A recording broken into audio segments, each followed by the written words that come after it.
All right, everybody, how are we doing today? I'm going to be doing something a little bit different. Instead of just going over the fight card predictions, I'm actually going to be breaking down some fight news, particularly UFC news. So let's go ahead and get right on into it. So, first off, actually, I don't want to do that one first. I'm going to do that one last. First off, I'm going to be going over some John Jones news. This fool has been in the news better reasons than bad reasons. But he's making headlines all week long, all month long. Everybody wants to know what the hell he's gonna do next. It's really annoying that nobody knows, but it's like, bro, come on, let's get to it. So what he has done is kept all of us not in the know. He says UFC knows his plan. UFC is the one saying it, or hasn't said it, I should say. But today we get a quote from him that says, John Jones undecided on future in UFC. I don't know what life holds as far as fighting and competing. I think what he's just saying is like, hey, I don't know what's coming next. I think that's all he's saying. But let's read it in context. So let's see. Let me move this a little bit. Okay. John Jones still isn't ready to declare if he's going to fight again or hang up his gloves for good. The reigning UFC heavyweight champion, who was fought past November when he finished Stipe Miocic in dominant fashion for his first title defense of that title, has been attached to a potential showdown against Tom Aspinall for several months. This is all things that we all know. It's not news, nothing like that. So I'm just going to skip to the full quote. I don't know what life holds as far as competing, John Jones told Vic Benson, if asked if he could expect one more rodeo for him. I do feel like I'll be a lifelong martial artist, whether I'm coaching others or taking exhibition matches and things like that. There's a lot of great competition still in the UFC. I do view myself as more than a fighter, and being in my position, I feel like I have a lot more options than a lot of other fighters as far as the ability to leave and return and things like that. In previous posts on social media, Jones stated that the UFC is well aware of his plans for the future, and he was surprised that the promotion hasn't revealed to the world what he had said. So that's basically what I just said. Honestly, okay, if he doesn't know, time to strip him. Time just he has very much said, "Oh, I can leave and come back. I'm very blessed with things like that." He doesn't take that for granted, but at the same time, he's also currently taking that for granted. So just everyone's calling for it. We're gonna get to it later as well. Strip the fucking guy. If he wants to fight, he can come back and fight. Make Jones or Aspinall versus anybody. Aspinall's gonna win anyways. It doesn't really matter. Just get Aspinall a fight because he will be a champion that defends multiple times a year. He'll be the Alex Pereira of the heavyweight division, and we need that. The heavyweight division sucks. So this is John Jones again saying he doesn't know what's next, but he does know what's next. He's just not telling us because it's UFC's job to do that, and they refuse to. So on to the next John Jones topic. Petition to strip John Jones of UFC title draws 130,000 signatures. He clearly has no intentions of fighting. That's crazy. Again, from today or yesterday, if you're watching this, I'm recording this kind of late at night, or I'm streaming it late at night. Many are agreeing that John Jones is the greatest mixed martial artist of all time. However, Jones' resume has not saved him from criticism, blah, blah, blah, blah, blah, blah, blah. There's an interim champion, Tom Aspinall, who has defended. Let me see if you can see that. Who has defended his interim championship belt, which is stupid. Why would you ever defend an interim belt? That's the dumbest thing ever. Not on Aspinall's part, but on the UFC's part. Just it's so stupid.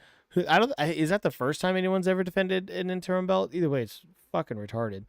Aspinall is ready to fight Jones. Jones refuses to fight him, says the Change.org petition reads. Therefore, we as fans must let Dana White know it is time to strip John Jones of the heavyweight title. He clearly has no intentions of fighting anytime soon.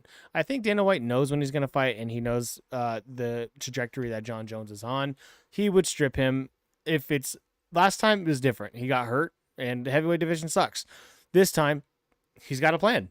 So as long as he doesn't get hurt, then that's different. If there's a plan, then everybody just needs to shut up. I agree, strip him, but I'm not going to go sign a petition for it because Dana White would. He knows. He needs his fighters to be active. He needs the divisions to keep moving. He's not just going to let it stale out because of one guy. He's never done that before, and he's not going to do it for Jones. There clearly has been talks.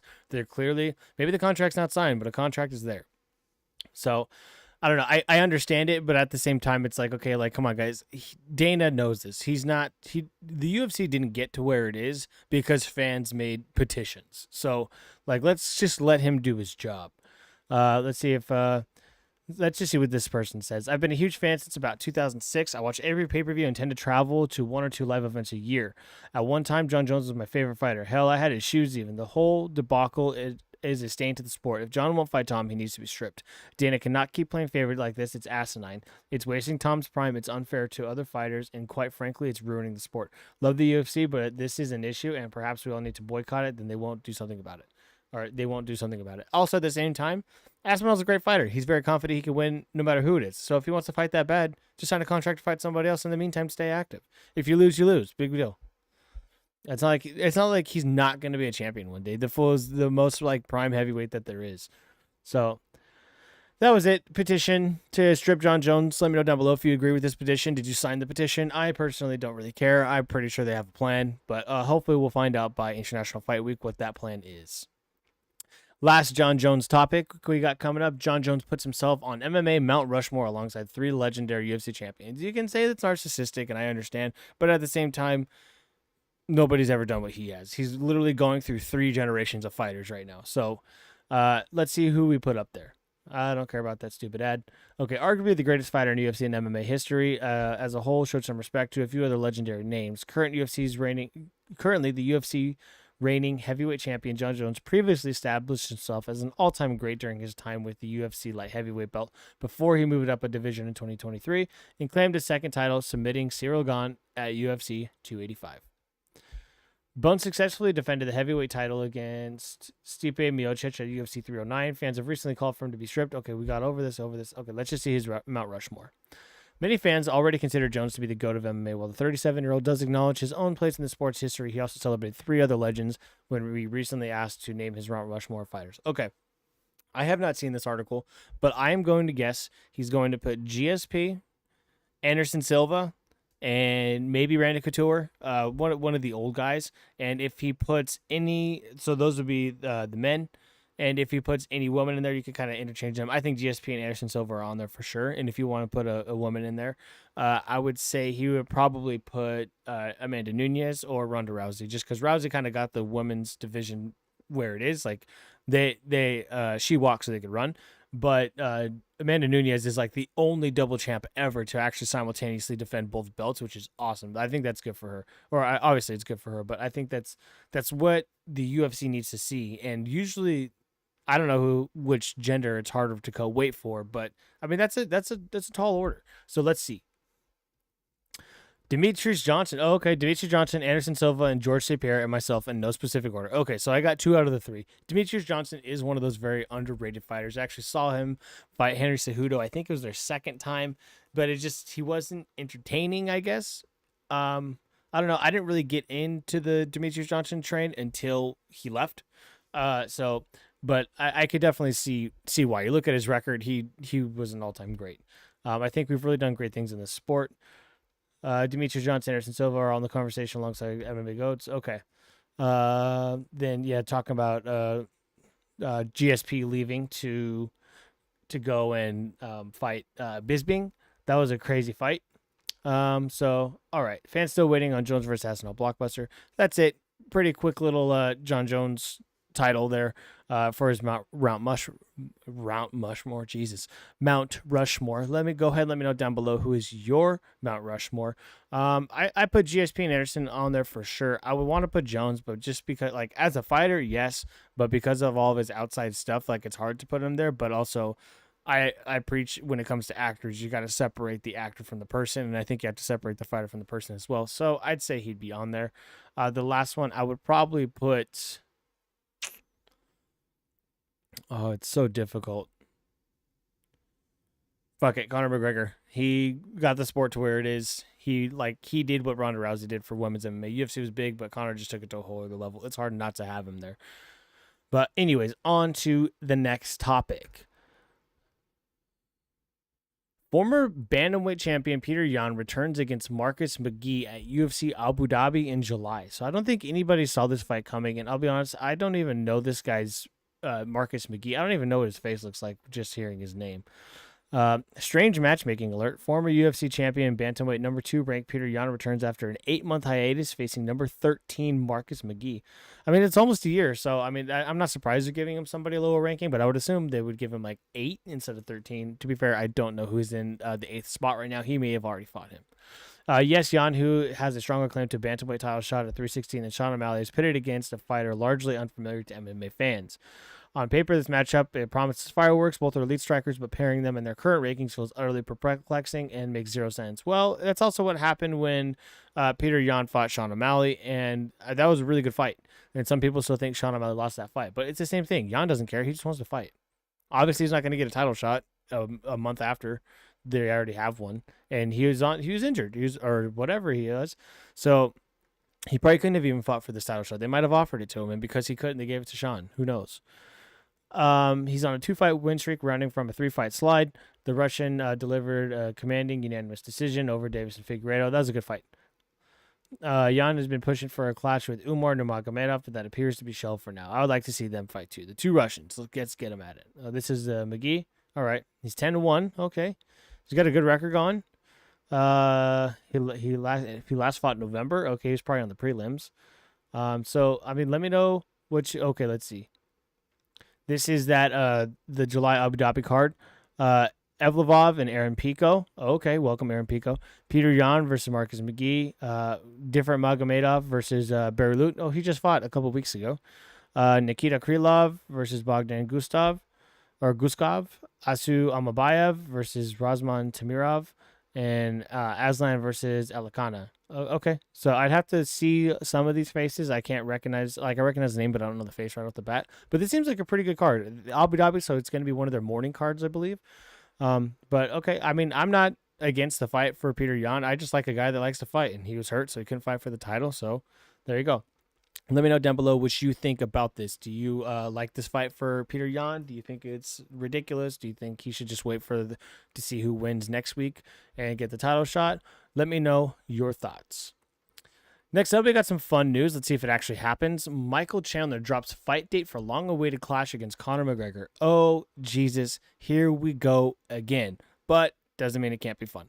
Michael Chandler is remaining hopeful that he will eventually fight Conor McGregor, as he has even dropped a fight date. Instead of waiting even longer to fight Conor McGregor, Michael Chandler returned to the octagon this past April at UFC 314, where he took on Paddy Pimblett. He also fought and lost to Oliveira, I think, in December.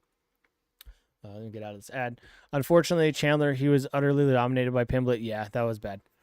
Prior to the fight, McGregor declared his interest in fighting the winner of the lightweight fight, and despite the baddie coming out on top, he told Chandler that they have unfinished business. Yes, they do, but let's see if McGregor can even do anything, dude. This guy, I don't know. I'm getting over him. I'm getting over waiting for him. Michael Chandler drops fight date for McGregor clash. Since then, McGregor has dropped more hints regarding his return to the UFC, ordering Dana White to send the doctors to him so that he can re-enter the testing pool. Despite the Irishman's clear eagerness to return to action, Dana White recently provoked a public update that Conor McGregor won't return anytime soon. And with that, Iron Chandler has provided a huge update this Thursday, claiming that he and the former champion, or double champion, will finally clash in 2026. Conor, Chandler first said on Threads, 124-26. Chandler added in a separate post. With the Notorious not having registered a test session yet this year, according to the UFC anti-doping database, a return in 2026 would make sense, as it would give him time to be in the testing pool for a 6-month period that he would need to be. McGregor was recently called out by BKFC star Mike Perry, but that fight cannot happen until the Irishman has finally finished his contract with the UFC. I wonder, can he even fight in the BKFC as a part owner?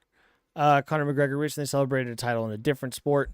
During this time out of the octagon, Conor McGregor put a lot of time into promoting his BKFC, where he's now a co-owner. There we go. As well as that, Notorious has been competing in soccer, and he recently celebrated winning the league with his soccer team, Black Forge FC. Okay, that's cool. I didn't know that. He's got his own football club. Despite his continued fame and wealth, McGregor is seemingly still eyeing a return to combat sports, and a long-awaited clash against Chandler seems like the only viable outcome. Absolutely. Nobody else for him to fight.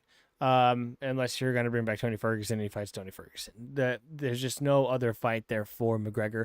But go ahead, let me know down below. Do you think this fight will actually happen in January? Do you think McGregor is done with the UFC? And if he's not going to fight McGregor, who would you like Chandler to fight next? I would assume it would be one of, if not his last UFC fight. After that, latest Nashville fight card, UFC, ESPN start time, date, and location. Lewis versus Teixeira. So, longtime UFC heavyweight herder Derek Lewis will look to add another victim to his growing collection of record-breaking knockouts at UFC Nashville. But first, a Black Beast will need to survive 28 minutes against 6'8" Brazilian bomber Thaleson Teixeira. undefeated at 8-0 with 7 knockouts of his own. One of these Titans will be playing the hits this summer in Music City. So these are the two guys. Derek Lewis. I was kind of hoping Derek Lewis would be on that 317 card, but it's okay. I think Nashville, is that his hometown? He likes fighting in his hometown. Maybe it's Houston is his hometown. But yeah, this Teixeira guy's a beast, but Derek Lewis has crazy knockout power. So the knockout power of both these guys, I think it's going to be a very fast fight. I'm going to give it the first 3 minutes, unless they dance around. But yeah, oh man, this is a good fight card. Jesse Holland is among the best of long-short tenure professional sports, combat, MMA. Okay, he's just the guy that wrote the article, I think. So let's go over the card for UFC Nashville. The main card is going to be Derek Lewis. He's Derek Lewis and Teixeira, the main event. Then we got Calvin Kattar and Steve Garcia. Lauren Murphy versus is it Lauren or Lerone? I think that might be Lerone Murphy versus Eduardo Mora. Fatima Klein versus Melissa Martinez. Petrino versus Austin Lane. Jake Matthews versus Nojakani. Chris Curtis versus Max Griffin. That'll be a good fight. Gowder versus Valentine, and Junior Tafa versus Tokos. So that's a good that's just the main card. That's 1, 2, 3, 4, 5, 6, 7, 8, 9. That's 9 on the main card. I think probably these last two will get dropped to the prelims, but I think that's going to be a fun card, a fight night, free night. There's going to be a crowd there. It's not going to be at the Apex. So I think this will be a good card. I'm looking forward to it. Let me know down below who you think is going to win between Glover Teixeira and Taliesin, or not Glover Teixeira, Jesus. Taliesin Teixeira and Derek Lewis. Next topic, going on to Paddy the Baddy. Paddy Pimblett turns down a top contender with a savage response. Paddy Pimblett is looking to get the most bang for his buck as he fights for higher stakes in the UFC. He's now ranked number 8. He knocked out Michael Chandler, which got him there. Let me get out of this ad. Some names stand out to Pimblett more than others. Paddy Pimblett shuts down Arman Tsarukyan as his next UFC fight. Earlier this month, number 1 lightweight contender Arman Tsarukyan shot a shot at Pimblett, saying that the fight makes sense since Oliveira and Topuria have the title fight. Yeah, I'll take that fight with Paddy Pimblett in the summer, Tsarukyan told Ray Corner, because he's a big name and it makes sense. Let's see what Paddy says. Tsarukyan dropped we know that. Pimblett, however, believes nobody cares to watch Tsarukyan fight. Either way, he'd rather fight Justin Gaethje in a title eliminator. I agree. I think that'd be a fantastic fight. That would truly test the chin of Paddy Pimblett. He took that one hit from Chandler like nothing. But I think Gaethje might even hit harder than Chandler. And man, that'd be crazy. The chin's made of granite. No one cares about Arman Tsarukyan, and the people actually want to watch Gaethje fight. Pimblett told BBC. People know it'll be an exciting fight. Me versus Gaethje. Tsarukyan, he's just an absolute tool. So, yeah, basically, Paddy's just there. He's like, nah, I'm good. I'd rather fight Gaethje. He's more of a fun fight. He's a bigger name. More people want to watch him. So, can't blame Paddy with this. Go ahead and let me know down below. Do you think that Paddy and Gaethje is a good fight? Would you rather see Paddy fight Tsarukyan? And if not, who would you rather see Paddy fight? Should he wait for the title, or should he get somebody else? I think he should get 1, maybe 2 fights more in before he gets a title shot. But I think come summer next year, he will be a UFC champion. Go ahead and let me know down below if you agree or disagree. And let's move on to our final topic.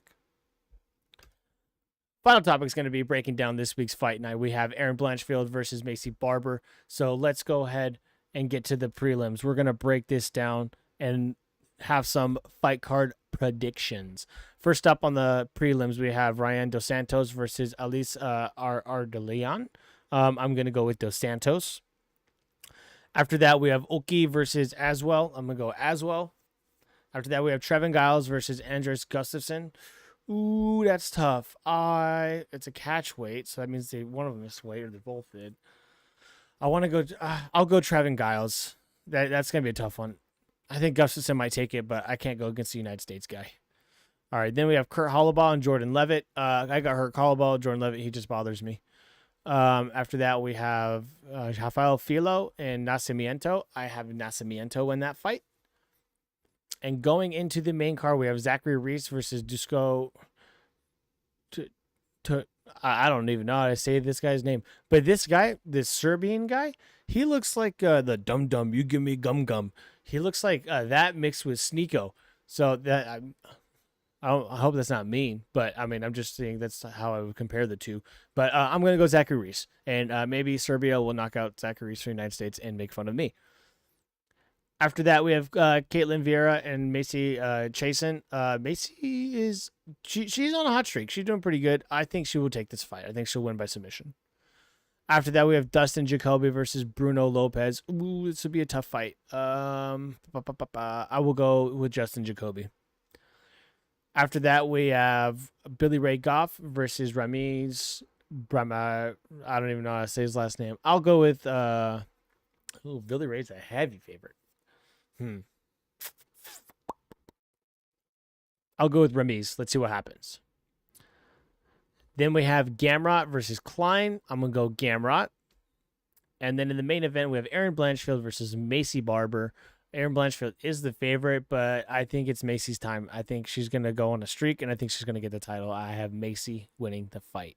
Go ahead and let me know down below what you think of this fight card. It is a fight night. I don't think it's at the Apex, but it might be. And then we got one more week till a pay-per-view, so we've been on a little break from the UFC, but it's okay. I think this is going to be actually a really fun fight night. I think there's going to be a lot of good fights here. So again, let me know down below who you have winning, and let me know what you think of the fight. And with that, that is it for UFC news today. I will be doing this more often. I like doing kind of like the live stuff. I flow a little bit better than when I do recording videos. So with that, I'm going to end here, and I will see you guys next time. Peace.